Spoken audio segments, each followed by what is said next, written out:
आज के इस एक्सप्लेनर में आपका बहुत बहुत स्वागत है। चलिए सीधे आज के टॉपिक पर आते हैं। जरा एक पल के लिए सोच कर देखिए, अगर किसी इंसान के पास हाथ ना हो, पैर ना हो, तो क्या वो नॉर्मल जिंदगी जी सकता है? ज्यादातर लोग तुरंत कहेंगे नहीं, ये तो बिल्कुल नामुमकिन है।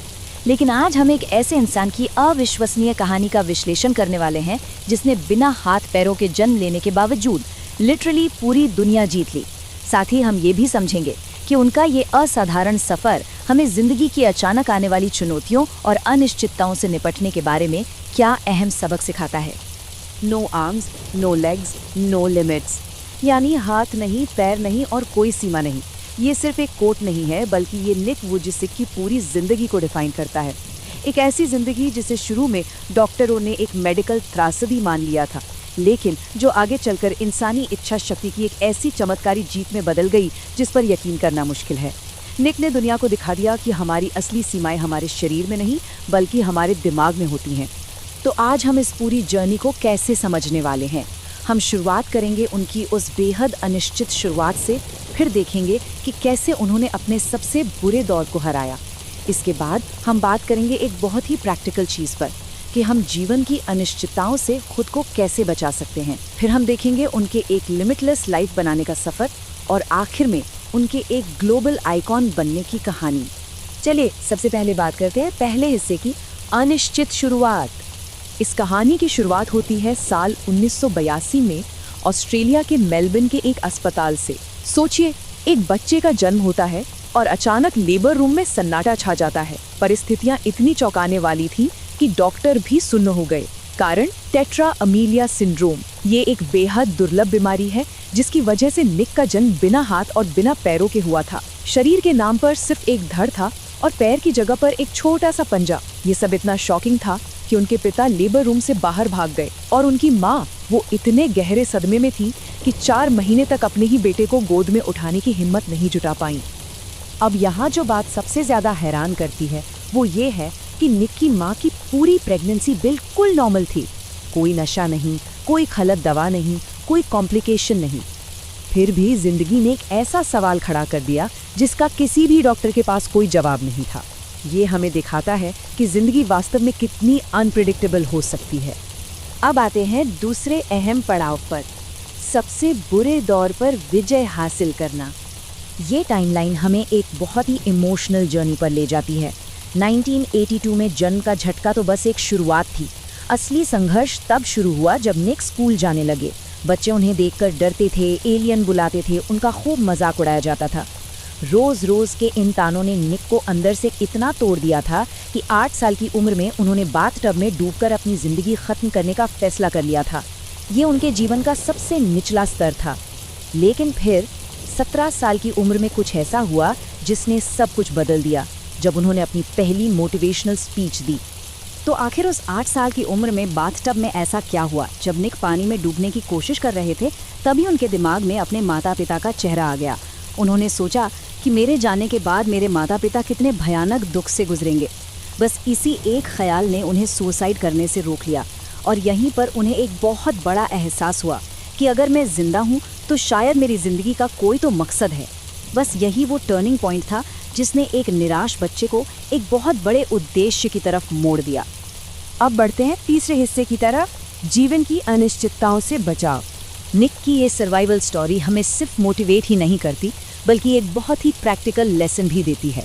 देखिए, जिस तरह निक को अपनी शारीरिक चुनौतियों से लड़ने के लिए गजब की मानसिक मजबूती की ज़रूरत थी, बिल्कुल उसी तरह हम सबको अचानक आने वाले हेल्थ क्राइसिस से बचने के लिए आर्थिक मजबूती की ज़रूरत होती है। जिंदगी कब कौन सा झटका दे दे कोई नहीं जानता, इसलिए अपनी फैमिली को सेफ रखना बहुत ज़रूरी है।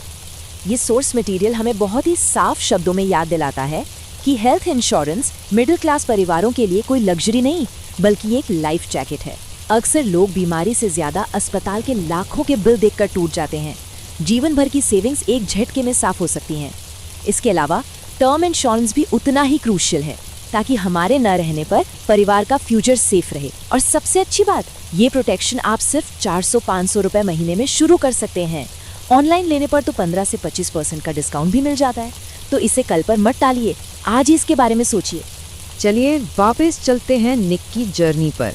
भाग 4, एक असीमित जीवन का निर्माण। अब निराशा की जगह निक के पक्के इरादे ने ले ली थी। उन्होंने सबसे पहले अपने उस छोटे से पैर के पंजे को एक्सेप्ट किया जिसे वो पहले नफरत करते थे। फिर उसी पंजे की मदद से धीरे धीरे लिखना और टाइप करना सीखा। वो यही नहीं रुके, उन्होंने पानी में कूदकर स्विमिंग सीखी और फुटबॉल तक खेला।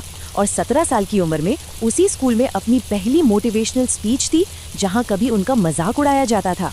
कहते हैं कि उनकी वो 10 मिनट की स्पीच इतनी पावरफुल थी कि सामने बैठे बच्चे और टीचर्स लिटरली रोने लगे थे। 43।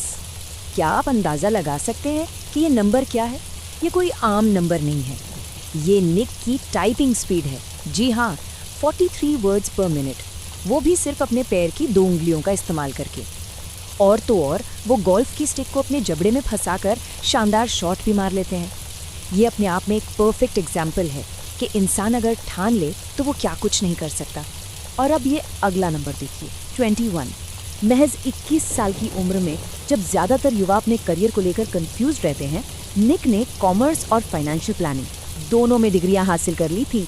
ज़रा सोचिए, जिस इंसान के पास लिखने के लिए हाथ नहीं थे, उसने अकाउंटिंग जैसे मुश्किल सब्जेक्ट्स को अपने पैरों की उंगलियों पर सॉल्व कर दिया। ये सच में माइंड ब्लोइंग है। और अब हम आते हैं अपने आखिरी हिस्से पर, एक ग्लोबल आइकॉन बनने का सफ़र। एक छोटी सी स्कूल की स्पीच से शुरू हुआ ये सफ़र आज एक विशाल ग्लोबल स्टेज पर पहुंच चुका है। ये 70 का नंबर उनके उस अविश्वसनीय प्रभाव को दिखाता है। बिना हाथ और पैरों के निक ने अब तक 70 से भी ज़्यादा देशों की यात्रा की है। जहां हम और आप कुछ देशों का वीज़ा मिलने पर खुश हो जाते हैं, निक ने अपनी सारी सीमाओं को तोड़ते हुए पूरी दुनिया में जाकर लाखों करोड़ों लोगों को कभी ना हार मानने का मैसेज दिया है। और उनकी उपलब्धियां सिर्फ ट्रैवल तक सीमित नहीं हैं। उन्होंने लाइफ विदाउट लिमिट्स जैसी इंटरनेशनल बेस्ट सेलर किताबें लिखी हैं जो 30 से ज़्यादा भाषाओं में ट्रांसलेट हो चुकी हैं। 2010 में तो उन्हें द बटरफ्लाई सर्कस फिल्म के लिए बेस्ट एक्टर का अवार्ड तक मिल चुका है।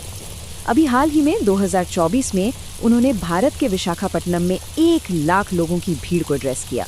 लेकिन इन सब से बढ़कर वो आज एक बेहद खुशहाल शादीशुदा इंसान हैं, 4 बच्चों के पिता हैं और सुबह ब्रश करने से लेकर शेव करने तक अपने सारे काम बिना किसी की मदद के खुद करते हैं।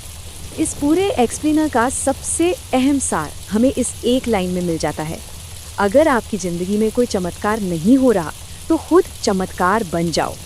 निक हमें ये याद दिलाते हैं कि असली अपाहिज वो नहीं जिसका शरीर साथ ना दे, असली अपाहिज वो है जिसका दिमाग हार मान ले। ये हमारे लिए एक बहुत बड़ा वेकअप कॉल है कि अब हमें छोटी छोटी बातों का बहाना बनाना छोड़ना ही होगा। और जाते जाते ये कहानी हमें एक बहुत ही गहरे सवाल के साथ छोड़ जाती है। अगर एक ऐसा इंसान जिसके ना हाथ है ना पैर, वो पूरी दुनिया जीत सकता है, करोड़ों लोगों की प्रेरणा बन सकता है, तो हमें कौन रोक रहा है? सच तो यह है कि हमें हमारे अलावा और कोई नहीं रोक रहा। यही सही समय है सारे बहानों को ख़त्म करने का, जिंदगी की अनिश्चितताओं के लिए खुद को फाइनेंशियली और मेंटली तैयार करने का और अपनी उस लिमिटलेस क्षमता को पहचानने का। इस एक्सप्लेनर का हिस्सा बनने के लिए आपका बहुत बहुत शुक्रिया। सीखते रहिए और हमेशा आगे बढ़ते रहिए।